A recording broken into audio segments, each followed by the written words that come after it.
Xo'p, bugun sizlar bilan Hikvision qurilmalari haqida, Hikvision qurilmalaridagi bitta funksiya bor, o'sha haqida, ya'ni tajriba bo'lishmoqchiman. Hikvision qurilmalarida ajoyib bitta funksiya bor. Agar parolni unutsangiz, reset qilish usullari ko'p. O'sha usullardan bitta usuli bor. Security question orqali. Security question nima? Sizga qurilmani aktivatsiya qilishda sizdan savol so'raydi-da. 3 ta savol so'raydi. Har xil turdagi savollar so'raydi. 3 ta savolga nima javob berganingizni eslab qolsangiz, agar qachondir siz sistemani parol loginni unutganingizda sizga tiklashga yordam beradi. Mana shu savollarga agar to'g'ri javob bersangiz. Xo'p, bizda endi hozir kamera yoki bir qanaqadir qurilma bo'lmaganligi uchun hozir prosta shunchaki uni test qilib ko'ramiz IVMSda. Ya'ni bu Hikvisionda hamma applicationlarda ham, qurilmalarda ham aksariyat ko'p qurilmalarda shu security question bor. Hozir bu avtologin yoqib qo'yganman. Bu admin userga avtomatik kirib ketdi. Hozir bundan chiqib ketaman.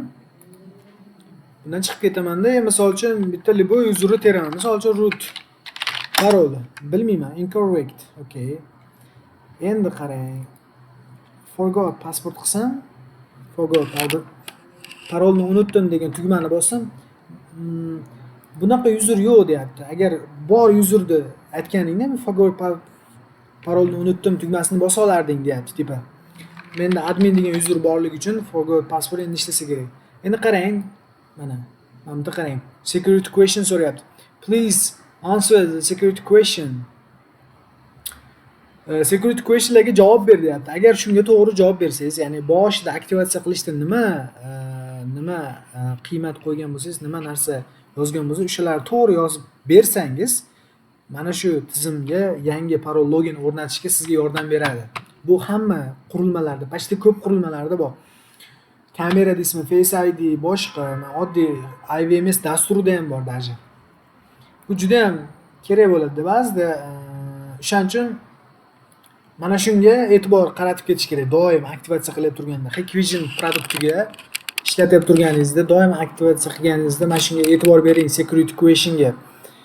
Чтобы mana kelishib olish kerakmi yo o'zi yo xullas o'zingiz uchun esda qolarli narsa qilishingiz kerak. Men qanday yozaman? Men doim 1 qilaman, ikkinchisiga 2 qilaman, uchinchisiga 3 qilaman. Doim. Ertaga mabodo agar parolni unutsam yo nimadir bo'lsa, mana shu security question'ni qayta tiklab ola olaman.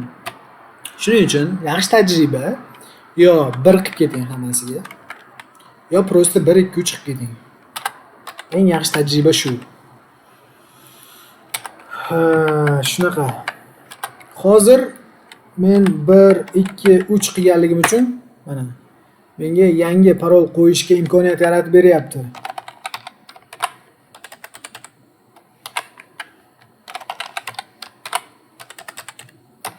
Mana yangi parol qo'yishga imkoniyat yaratib beryapti menga. Avtologin bosib qo'yaman, login da. Mana men IVMS ga kirdim. Shunaqa, shu tajribani bo'lishmoqchi edim. Juda qiziq narsa. Ba'zida kameralar parol loginni qidirgan paytingiz juda qo'l keladigan narsa. Shuning uchun doim security questionga o'zingiz biladigan doim bir xil narsa qo'yib keting, ishda bu yerga qiynalmaysiz.